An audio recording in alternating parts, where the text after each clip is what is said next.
Dans cette vidéo, pour changer, je vais vous raconter l'histoire d'un tueur en série, Earl Leonard Nelson. Il fut le premier tueur en série qui a existé. Il a terrorisé pendant à peu près la moitié du XXe siècle. Il a terrorisé tous les États-Unis ainsi que le Canada.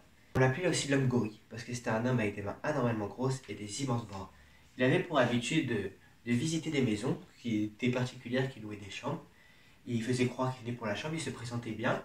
Mais quand elles avaient de tourner, il les distrayait, il captait leur attention ailleurs. Il mettait ses grosses mains autour de leur cou et les étranglait.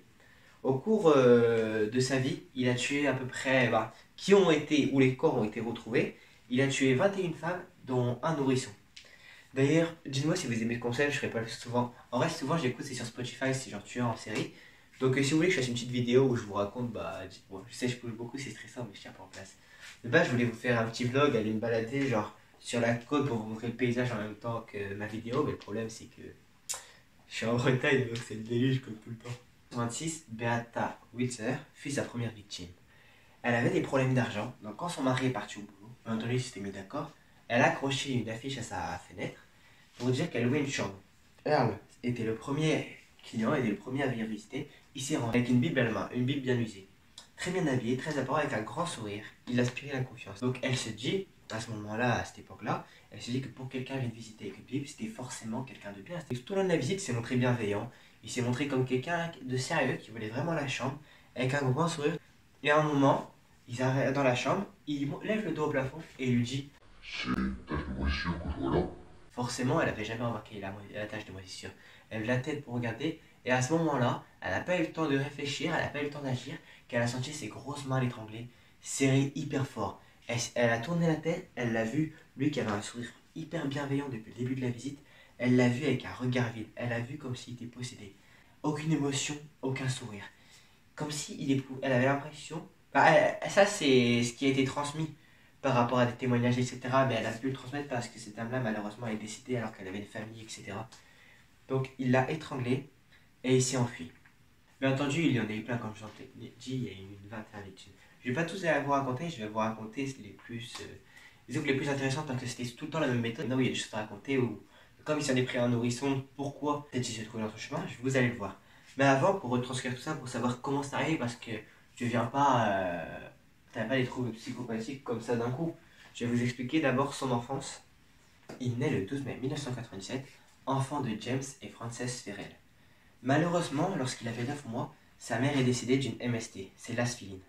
C'est une maladie sexuellement transmissible. C'est un peu comme le sida, mais c'est plus répandu aujourd'hui, l'asphyline. J'ai fait quelques recherches. Il y a toujours des cas, forcément, comme tout, mais il y en a beaucoup moins. Mais à l'époque, c'était encore plus courant que le sida. Donc voilà, elle a décidé de l'asphyline quand elle avait 9 mois. Donc vous imaginez le choc, même s'il était tout jeune, ça a dû lui faire un choc. Et lorsqu'il avait 15 mois, son père a suivi sa mère de la même maladie. De l'asphyline également, il est décédé. Vous allez me dire, ça, c'est pas ça qui a pu le rendre psychopathe, il était jeune, il s'en souvient pas, il n'avait pas conscience. Eh bien si, le docteur Constance Aliam Oukapa a fait une étude et a montré qu'en fait, un enfant qui est orphelin, qui devient orphelin, qui perd ses deux parents, même si ça lui arrive très jeune, il y aura un gros impact, des grosses conséquences sur sa santé psychique et psychologique. Et même si quelqu'un qui est plein de volonté, si par exemple leur grand-mère a l'enfant ou les parents sont décédés, et plein de volonté, même avec tout l'aide du monde, cet enfant-là, c'est presque impossible qu'il s'en remette. C'est trop dur pour un enfant. Ce qui est dur, c'est pas de perdre ses deux parents, parce que ça, quand il est jeune, il en est pas conscient, mais c'est le fait d'être élevé par deux inconnus. Fait parce que quand tu nais, t'es dans les bras de ta mère, de ton père, donc tu nais avec eux, tu les connais, quoi. Même s'ils meurent quand t'as 3 mois, tu les connais pas longtemps, t'es sorti d'eux, t'as les odeurs, etc., tu t'es habitué à eux. Et le fait d'être élevé par deux inconnus, c'est ça qui fait un véritable choc pour l'enfant. Même s'il est très jeune, comme là le cas de Earl Leonard Nelson, et ça aura de graves conséquences. Et c'est ça qui a beaucoup engendré ces troubles psychologiques. Mais il y a d'autres événements qui sont arrivés au cours de sa vie, je vais vous les raconter. Lorsque du coup ses deux parents sont décédés, il a été adopté par sa grand-mère. C'est là qu'il a pris le nom de Earl Leonard Nelson, qui a fait de lui le célèbre tueur qu'il est aujourd'hui. Sa grand-mère, c'était quelqu'un qui travaillait beaucoup parce qu'elle était veuve, elle avait deux enfants, de 10 et 12 ans. Elle n'était pas souvent là, donc il a grandi dans la solitude, surtout que ses frères et sœurs n'avaient pas le même âge que lui, donc il était mis à l'écart. Il a grandi dans la solitude, mais d'un côté, sa grand-mère, c'était également une fervente religieuse. Pour elle, toute acte de la vie lié à la sexualité, c'était vraiment un péché impardonnable. C'était la pire chose qui pouvait arriver. Limite, c'était moins pire de voler ou de... Non, pas tuer, mais de voler que de commettre un acte sexuel. Il n'y avait rien de pire pour elle. Et elle emmenait souvent, elle allait tout le temps à l'église avec ses enfants. Il était passionné par la religion, il était passionné par la Bible. Et alors, il a lu la Bible, il l'a apprise par cœur. Mais sauf que, il y a un petit problème, vous allez me dire, sa grand-mère devait être contente qu'il ait lu la Bible et qu'il la connaisse par cœur, elle qui était une fervente religieuse. Eh ben non, parce que rien de ce qu'il faisait, Earl, n'était quelque chose de commun, quelque chose d'habituel. Il a appris la Bible par cœur, certes, mais le problème c'est qu'il récitait des passages, disons, pas très adéquats au mauvais moment. Par exemple, une fois, je me souviens d'un écrit que j'ai lu, il était à l'église en train de prier, tout le monde, et il s'est mis à réciter un passage, je ne sais plus lequel, je vous le mettrai en audio, mais un passage qu'il fallait pas. En gros, qu'il disait qu'il parlait de la prostitution. Et c'était pas le moment, ils étaient en pleine prière, les gens. Donc je vous laisse imaginer la réaction des gens. Déjà que quelqu'un m'a dit un passage inapproprié durant une prière, même si ça vient de la Bible, et en plus venant de la bouche d'un enfant de 5 ans. Tout le monde était sous le choc. Je vais te montrer ce que sera la condamnation de la grande prostituée assise au bord des grandes eaux. Les rois de la terre se sont prostitués avec elle. Et ceux qui habitent la terre se sont enivrés du vin de sa prostitution. Et tout ce qu'il faisait au cours de sa vie était quelque chose d'inhabituel. Par exemple, quand il allait à l'école, sa grand-mère lui préparait une tenue. Et bizarrement, elle ne sait pas pourquoi, comment, quand il rentrait à l'école, il rentrait avec une autre tenue, avec des sortes de chaînes partout et une tenue toute sale. Elle lui demandait à chaque fois, forcément, elle essayait de savoir, elle lui demandait tous les jours qu'est-ce qui t'est arrivé, pourquoi t'es sale, pourquoi je t'ai changé, genre où sont passés cet événement. Et personne ne sait, il n'a jamais répondu à la question et jamais personne l'a su. Donc cela reste un mystère. Je pense que il voulait pas rentrer dans les cases, être comme les autres. Donc il prenait une autre tenue avec lui en douce et il se changeait pour pas que rentrer dans les autres. Je dis ça parce qu'en fait, tout ce qu'il faisait, genre, par exemple, quand il était à table, il mangeait pas comme les autres. Déjà, il remplissait son assiette d'huile, il badigeonnait ses trucs dans l'huile, et il mangeait à même la gamelle en léchant son assiette, comme un animal en cage. Il faisait rien, vraiment rien, il faisait tout. C'était pas, ça, pour moi, ça m'a pas l'air ça m'a pas l'air involontaire, ça m'a pas l'air juste qu'il était sale, qu'il était porc, comme vous dites. Pour moi, c'était volontaire, c'était fait exprès, le fait qu'il faisait tout pour repousser les gens. Pour moi, c'était vu qu'il avait grandi dans la solitude, il voulait pas en sortir. Et c'était quelqu'un qui se retrouvait tout seul, fermé sur lui-même. Il faisait fuir les gens volontairement. Et d'ailleurs, à cause de ça, ses frères et sa sœur ne voulaient pas être vus en public avec lui, donc ça l'a poussé à être mis davantage de côté. C'était quelqu'un de très calme, voire apathique. Au début, il était un peu instable. Il avait un peu des sauts d'humeur. Ça variait entre des crises d'hyperactivité maniaque et des phases dépressives. Sa grand-mère, qui s'inquiétait beaucoup pour elle, essayait de l'aider, d'aller vers lui, même si elle était très occupée par son travail. Il l'a rejeté. Il n'avait aucun intérêt pour les relations humaines de toutes sortes, même avec sa grand-mère. Et c'est ce qui le poussait à être, entre guillemets, bizarre, même si j'aime pas ce terme-là, et à faire tout pour repousser les autres. Et ça a d'ailleurs été un choc pour lui quand il a dû aller à l'école. Il a été tard à l'école. Il a été vers 5 ans. Et à ce moment-là, quand il a commencé à aller à l'école, il a changé. Lui qui était de nature très calme, même s'il avait un mental instable, et à l'école, il avait des sauts de colère. Il piquait des crises comme ça, il s'énervait pour rien. Donc à 7 ans, il a été renvoyé de son école. Le directeur a dit mot pour mot qu'il était irrécupérable, qu'il ne reprendrait pas. Donc il est resté chez lui, il s'engueulait tout le temps avec sa grand-mère pour rien, même si sa grand-mère faisait tout pour lui. Il n'avait aucune reconnaissance. Et un jour, il a commencé à fuguer, mais pas fuguer pour rien, il revenait, en fait il partait le matin pour la journée, il a commencé à fuguer, mais pas fuguer pour rien, il revenait, en fait il partait le matin pour la journée, il était kleptomane, tout, ce qu'il pouvait il volait. Il allait dans les commerçants, il volait tout, mais c'est un petit village où tout le monde se connaissait. Ils appelaient la grand-mère, du coup la grand-mère avait des problèmes, et ils disaient bien à la grand-mère qu'il ne voulait plus le revoir près de leur commerce. Sinon ils appelleraient la police, etc. Au début ils ont été indulgents. C'est un petit garçon, il a 7 ans, ils vont pas appeler la police. Et il volait tout ce qu'il pouvait, il volait. Il marchait dans la rue, il y avait un garage ouvert, il y avait un vélo, il volait. D'ailleurs, à propos du vélo, un jour, il est parti, il a piqué le vélo de son frère, de son grand frère. C'est un super beau vélo.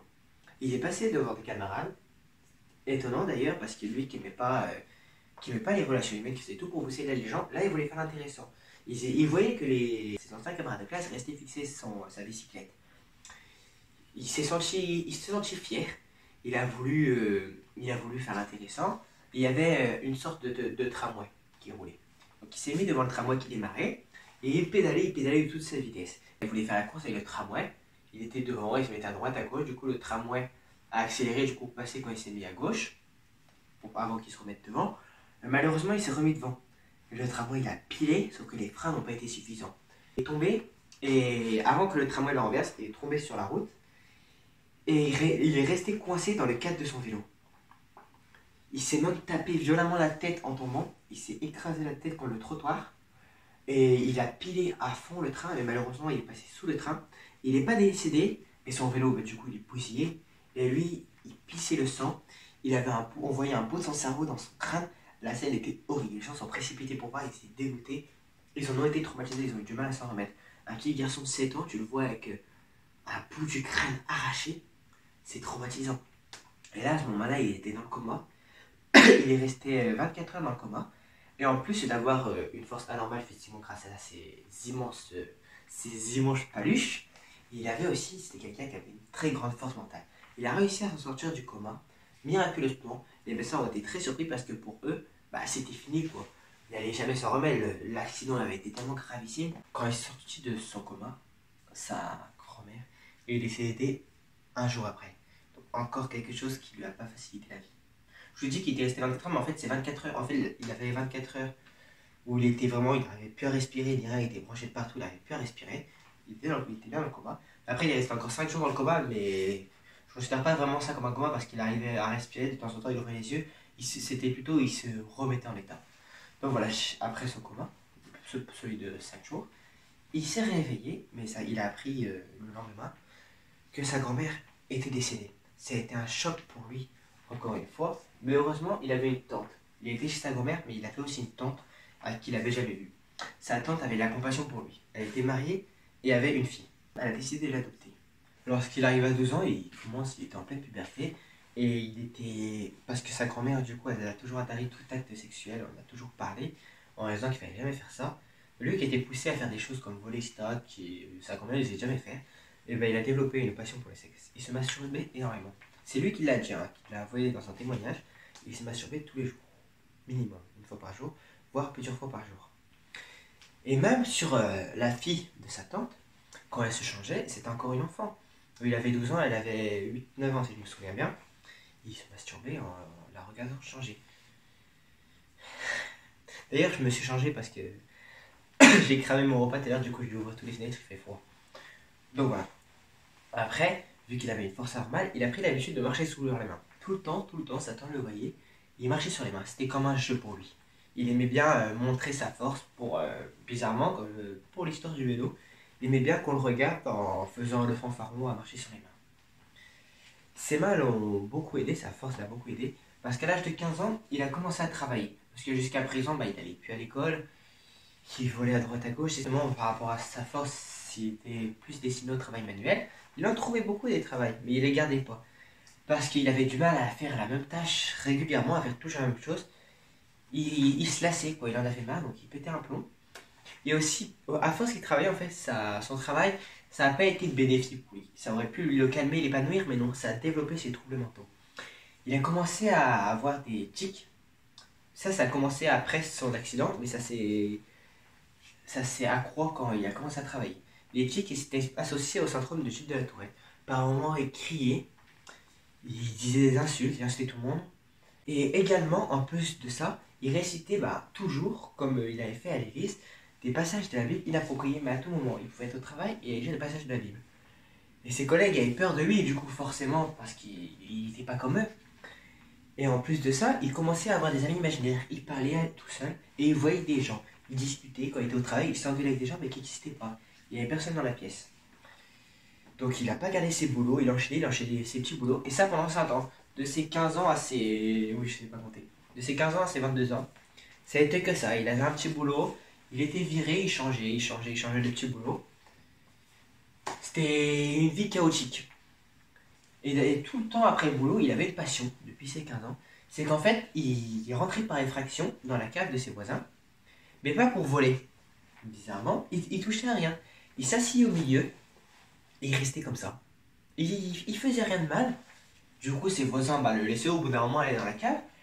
Et en fait, il y a une étude qui a montré ça. Souvent, quand les gens ont cette habitude-là pour une fascination pour les endroits clos et les endroits sombres, comme les caves, comme lui, c'était le cas pour les lui, c'est pas néfaste, c'est une bonne chose. Parce que ces gens-là, c'est des gens qui sont seuls et qui aiment pas aller avec des gens qui se sentent oppressés, qui ont du mal avec du monde. Du coup, quand ils se retrouvent tout seuls dans les caves, ça leur permet de laisser libre cours à son imagination et à sa créativité. Les gens se retrouvent avec eux-mêmes et laissent leur esprit vagabonder. Et c'est bien, ça leur fait du bien, ça les apaise, sauf pour le coup de Earl, qui faisait rien comme tout le monde. Lui, quand il se mettait tout seul, c'était pas pour se poser, prendre du bon temps, se détendre, non. Il a avoué, encore une fois, c'est lui qui l'a avoué, que quand il se retrouvait là, c'était pour s'imaginer commettre des actes illégaux sur le sexe. C'était pour s'imaginer violer des gens, violer que des femmes. Et voilà, il s'imaginait ça, il faisait des scénarios en boucle, des scènes de viol, des scènes de viol, des scènes de viol qui s'imaginaient en boucle. Donc déjà, ça l'a poussé à passer à l'acte, le fait que très jeune, à 15 ans, il commence à se faire des scénarios. Après ces scénarios, il s'est dit au bout d'un moment, comme a été sa première victime, Beata Wither, au bout d'un moment, il est passé à l'attaque, quand il a vu l'affiche en quoi louer une chambre. Toute sa vie, depuis ses 15 ans, il se faisait des films, mais il s'est dit, je vais les essayer au bout d'un moment. Sa tante avait pas espéré qu'il quitte la maison de lui-même. Elle avait peur de lui dire, elle avait peur de sa réaction. Lorsqu'il a 18 ans, il avait 18 ans, c'était pas le jour même, mais il part comme ça de la maison sans prévenir personne. Elle n'a pas cherché à appeler la police pour dire qu'il avait disparu, elle s'est dit qu'il avait dû s'enfuir certainement, et elle n'avait pas envie d'avoir des problèmes derrière qui reviennent chez elle, donc elle a fait comme si elle n'avait rien vu. Il a fini par déménager, il faisait du petit boulot, mais en même temps, il s'éloignait de chez lui petit à petit. Il vadrouillait, il passait de ville en ville, parce qu'il se faisait virer, donc forcément, les gens ne le reprenaient pas, quoi. Ils disaient, oui, lui, il est bizarre, il nous fait peur, machin bidule, donc ils ne le reprenaient pas. Et il est parti à Pléneuf, en Californie. Et un jour, il se baladait en forêt, il a trouvé une cabane. Elle avait l'air abandonnée, donc il a fracturé la porte. Et voilà, il dormait dedans. Et un jour, il est revenu avec toutes ses affaires. Il a décidé de s'installer définitivement. Et pile quand il était en train de s'installer, il a vu une charrette arriver. Il est resté regarder, il s'est caché, il était terrorisé, il savait pas quoi faire. Il avait ses affaires d'un côté, et de l'autre côté, il avait rien à faire là, quoi. C'était le propriétaire de la cabane qui revenait. Donc il a pris ses jambes à son cou, il s'est enfui à travers bois, en abandonnant ses affaires. Il entendait plein de voix derrière lui, plein de voix d'hommes. Il entendait des pas, des gens lui courir après. Et il s'enfuit, il a pris ses jambes à son cou. Sauf que bien qu'il ait des immenses bras, il avait des petites jambes. Donc il s'est fait vite rattraper par ils étaient 5 hommes. Et ils l'ont renvoyé à Plymouth pour qu'il soit jugé. Il n'avait pas d'argent pour se payer un avocat, donc le jugement a vite été clos. Il a été condamné en prison à 2 ans pour vol. Il a été incarcéré à la prison à San Francisco, à la prison d'état de Sequenta. Il a fait 2 ans. Ça s'est bien passé, il a été libéré sous conditionnel. Sauf que du coup, il n'avait pas d'argent. Donc il a continué à faire des petits délits par-ci par-là pour vivre. Et il s'est fait choper. C'était un petit délit, c'était pas grand-chose. Il s'est fait choper d'abord un vol alors qu'il était en conditionnel. Donc il est retourné en prison, mais pas longtemps, il est retourné 6 mois. C'était la guerre mondiale, donc les hommes étaient appelés au combat. Il est parti, il a essayé, il est parti s'engager dans l'armée, et pas sous son vrai nom, sous son nom de naissance, sous le nom de Frances. Un jour il était de garde, il pleuvait, il faisait froid. Il en avait marre, il s'est dit que l'armée c'était pas fait pour lui, donc il est parti, sans prévenir personne, comme ça en pleine garde. Il est parti dans l'obscurité à travers bois, et du coup forcément ils se réveillant, ils ont vu qu'il avait disparu, donc ils ont envoyé des hommes à sa recherche. Il a tout fait pour leur échapper, il a réussi, heureusement pour lui, et malheureusement pour ses victimes. Il a réussi à s'échapper, et il a essayé d'incarner les Mormons. C'est un groupe religieux, mais ça ne le plaisait pas. Il a fait partie d'eux, il a été à des messes, mais c'était pas pour lui. Du coup, il a décidé de retourner dans l'armée. Mais dans ce cas-là, il a décidé d'aller dans la marine. Ils ne se sont pas rendus compte qu'il avait déjà été engagé et qu'il s'était enfui, parce qu'il s'est engagé sous son vrai nom, sous le nom d'Elson, et puis son nom de naissance. Il a occupé le job de cuisinier, mais il pouvait pas s'enfuir vu qu'il était sur un bateau, donc il a décidé tout simplement d'arrêter de travailler. Il passait sa vie sur sa couchette, il cuisinait pas pour les autres, c'était un cuisinier, donc il avait besoin de lui pour se nourrir. C'est pas comme si c'était quelqu'un dont il pouvait s'en passer. Donc c'est l'armée, quoi. Vous doutez bien qu'ils voulaient pas, ils vont pas le laisser dormir et dire le reste dormir, il n'y a pas de souci, quoi, tu bosseras tant t'auras envie. Bah non. Ils ont pris des mesures très disciplinaires, ils ont frappé, ils ont tout essayé. Et au privé de repas, ils ont fait énormément de mesures, mais de plus en plus disciplinaires parce qu'au bout d'un moment, ils pétaient un plomb, quoi, que ça marche pas. mais rien à faire. Au bout d'un moment, ils ont perdu espoir, ils se sont dit, bon, bah, on va le laisser, quoi, on peut plus rien faire, quoi. Ils ont tout essayé, ils n'ont pas réussi à la rentrer dans le droit chemin. Donc, quand ils sont rentrés à Montport, ils l'ont envoyé en hôpital psychiatrique. Là-bas, il a suivi, bah, du coup, un test psychologique à son entrée, et ils se sont rendus compte que, en fait, il avait un trouble de la personnalité psychopathique. Parce que quand il lui posait des questions, il répondait déjà par oui ou par non, et il faisait des aveux. Il a avoué par exemple qu'il s'est masturbé de ses 13 ans à ses 18 ans et que lorsqu'il était à l'armée, bah, du coup ils lui ont rapporté qu'il avait une tendance à tous les jours, il disait qu'il pouvait pas travailler, que c'était la fin du monde, que les créatures du livre de l'Apocalypse allaient arriver. Donc déjà il y a eu ça. Il a dit qu'il lui ont demandé si était alcoolique, il a répondu oui, mais qu'il n'a pas bu d'alcool depuis 7 mois. Et plein de trucs qui coïncident pas, où il dit qu'il est alcoolique mais qu'il ne boit pas d'alcool, donc c'est pas logique. Et il a menti beaucoup, même s'il a fait beaucoup d'aveux. Excusez-moi. Et du coup, ils lui ont fait un bilan sanguin et ils ont vu qu'il avait la sphiline, la maladie, le MST dont est mort ses parents, ainsi qu'une autre maladie qui est je sais plus quoi, mais qui est un peu pareil, une maladie sexuellement transmissible. Il les a attrapés parce qu'en fait, quand il a commencé à ses 15 ans, et ben lui qui était accro au sexe, qui se masturbait tous les jours depuis ses 13 ans, et il a commencé à tout l'argent qu'il gagnait en fait. Il prenait pas de logement vu qu'il était chez sa tante, il dépensait tout dans les travailleuses du sexe. Tout le temps, tous les jours, il se tapait des travailleuses du cercle. C'est pour ça qu'il volait, etc. Parce qu'il n'avait pas assez avec son salaire pour s'envoyer en l'air tous les jours, tout simplement. Et malheureusement pour lui, il a chopé des MST. Par rapport à ce qu'ils lui ont diagnostiqué, le trouble de personnalité psychopathique, ils ont décidé de l'interner. Et ils lui ont dit, et ils ont dit du coup à cette tante, ils l'ont recontacté forcément, qu'il serait jamais guéri, qu'en fait, ils n'ont jamais vu ça, son état de trouble mentaux était tellement avancé qu'il pourrait jamais s'en remettre. Donc il allait sûrement passer sa vie en hôpital psychiatrique parce que bah, il pouvait devenir dangereux. D'ailleurs, pour info, j'ai vu dans un livre de psycho que les personnes qui avaient des troubles de la personnalité avaient tendance à se dire tout le temps que c'était leur faute, que leur trouble de la personnalité c'était dû à cause d'eux. Ils remettaient la faute sans cesse sur eux. Et vu que sa maladie a été traitée comme incurable, ils l'ont mis dans un secteur où ils n'ont pas mis avec les gens normands, entre guillemets, même si putain, je ne peux pas dire ça. Ils l'ont mis avec les gens, donc c'était considéré comme aucun espoir. Et ils l'ont mis en plus parce qu'il était considéré comme dangereux par rapport à ses sauts d'humeur, quand il criait que c'était l'apocalypse, ou qu'il restait des passages de la Bible mais n'étaient pas très opportuns. Et bien ils l'ont mis dans une cellule capitonnée. C'est une cellule capitonnée, c'est en gros les cellules pour les fous. Mais un jour, il a réussi à s'échapper, il s'est détaché, il a réussi à s'enfuir de l'hôpital de Napa. Donc il s'est échappé, il existe encore. Hein. C'est en Californie, il me semble, d'après mes recherches. Là, on fait une chasse à l'homme pour le retrouver. Ils l'ont rattrapé quelques jours après. Heureusement, il avait commis des délits mineurs comme des vols, comme pour son habitude, mais il n'avait pas encore commis de meurtre. Échappé au bout de 6 mois, et là, à nouveau 6 mois après, il avait pris son mal en patience, et il a attendu qu'une deuxième opportunité c'est la paix se présente. Comme la première fois, il s'est échappé, on ne sait pas comment parce que ça n'a pas été rendu public, malheureusement, à l'hôpital, forcément. Et il va y avoir des retombées, quoi. S'ils disent, oh, bah, c'est un manque de vigilance, ils n'ont pas voulu dire comment. C'est pas un peu vite, là. Il s'est échappé, pareil, chasse à l'homme, rattrapé au bout d'un peu plus d'une semaine, retour au bercail. Et là, il s'est échappé une troisième fois. Forcément, ils en avaient marre, les médecins, de toujours lancer une chasse à l'homme. Et là, pour le coup, pour moi, s'il a fait des morts, c'est de la faute de l'hôpital de Napa. Je vous explique pourquoi. En fait, c'était un patient. Ils se disaient entre eux que c'était un patient incurable et ils en avaient marre de lui, quoi. C'était quelqu'un à la fois éprouvant et à la fois terrorisant. Ils avaient peur de lui, mais d'un côté, c'était quelqu'un pour qui. Voilà, ils avaient de la compassion parce qu'il faisait énormément de peine. Mais ils avaient peur, ils redoutaient tous. Ils étaient contents à la limite qu'il s'échappe la troisième fois. Ils l'ont dit, hein, ça a été avoué, les collègues, je vais qu'on balance, oui, machin, était pour, etc. Parce qu'ils avaient, pour la plupart, ils avaient peur d'avoir affaire à lui tout au long de leur carrière, quoi. Chose qu'on peut comprendre qu'ils n'avaient pas envie.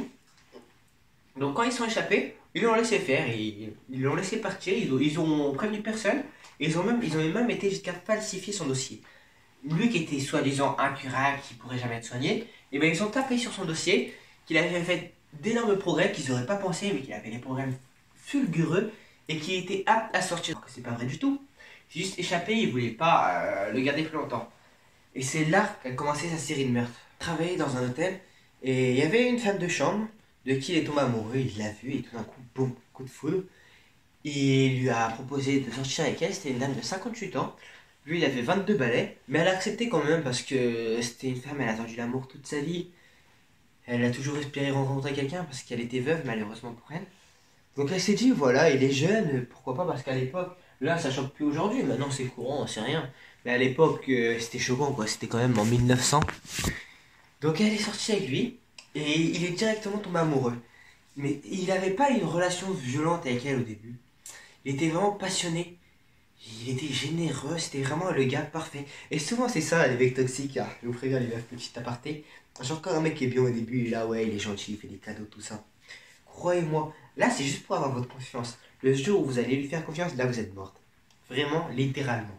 Il va vous couiller, genre au début il fait le gars gentil, ouais tu peux sortir avec tes copines, ouais ceci, ouais cela, il n'y a pas de problème. Mais au bout d'un moment, quand il voit que vous êtes tombé amoureuse, ben il en profite, quoi, et que vous êtes amoureuse. Il attend juste que vous soyez amoureuse, vu qu'avant, bah vous êtes capable de le quitter, mais quand vous êtes folle amoureuse, vous les faites. C'est pas méchant pour vous dénigrer, hein, les mecs, ben, c'est pareil.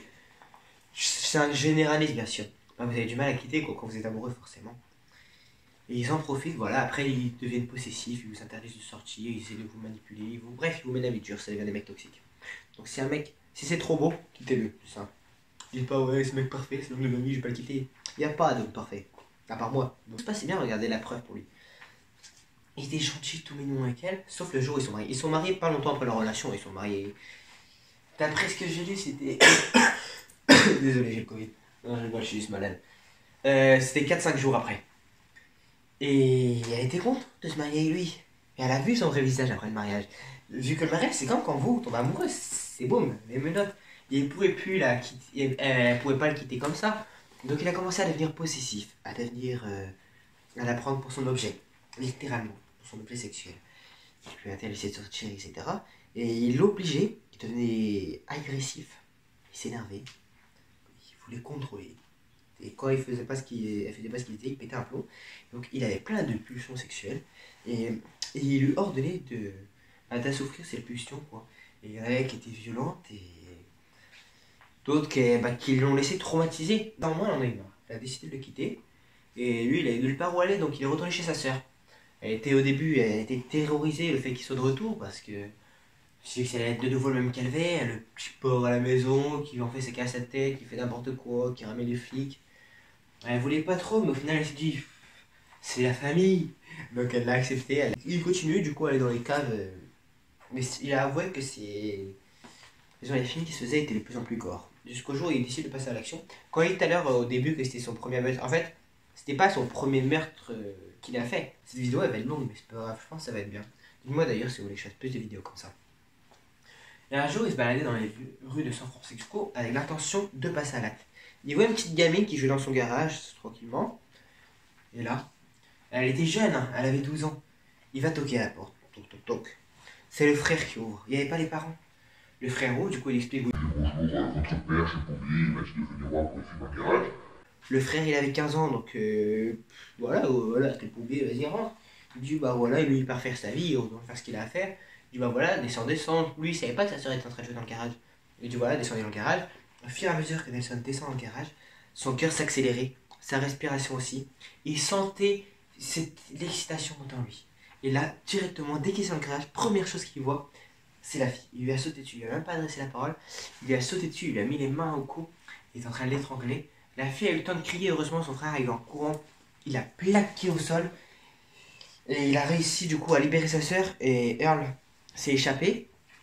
Heureusement, la fille n'est pas morte. Mais pour tentative de meurtre, bah, le père a porté plainte et les flics sont lancés à sa poursuite. Et pareil, quelques jours après, il a été rattrapé. Et boum, retour en prison, quoi encore. Voilà, c'est la fin de la première partie de la vidéo. Là, je me suis concentré plus à... Je vais pas direct expliquer ces meurtres, quoi. Faut savoir... Aux infos, c'est ça qui est chiant, quoi. Ils disent, oui, machin a fait des morts, machin, un psychopathe, machin, ceci, cela. Je trouve ça pas intéressant parce qu'ils racontent que ce que les personnes font, quoi. Mais on aimerait bien avoir les explications de comment c'est arrivé parce que on fait pas des meurtres comme ça, on fait pas un attentat comme ça. Genre, il y a une source, quoi. Il y a quelque chose qui a engendré ça. Donc, j'ai décidé dans la première partie de me concentrer plus sur l'origine de ces actes. En vous expliquant, comme je l'ai fait, son enfance, ce qui lui est arrivé, ses galères, etc. Pour qu'ensuite, dans la deuxième partie, je vais vous expliquer ces meurtres, pas tous parce qu'il y en a eu 21, mais quelques-uns. Disons, parce que t'en as plein, ils sont tous pareils. Quand t'en as plein, c'est hop, il étrangle, et puis voilà. Mais il y en a où il y a eu des mésaventures, où il y a eu des galères, ou comme le nourrisson, où il y a eu des choses qui se sont pas passées comme prévu. Donc je vais vous raconter tout ça dans la deuxième partie. Mais si, dites-moi hein, si vous voulez la deuxième partie ou pas, parce que sinon je la sors pas si jamais ça intéresse personne. Je vais pas sortir un truc que vous n'avez pas regardé, quoi, c'est inutile. Donc voilà, je vais la tourner là maintenant au cas où. C'est au cas où vous la voulez, mais si vous la voulez pas, si vous la voulez, dites-la moi en commentaire. Et voilà, je pense que je ferai d'autres vidéos comme ça. Même si ça vous plaît pas, moi ça me plaît, donc je prends plaisir, donc j'en sortirai d'autres. Et voilà, voilà. Hein. N'hésitez pas à vous abonner pour voir la deuxième partie.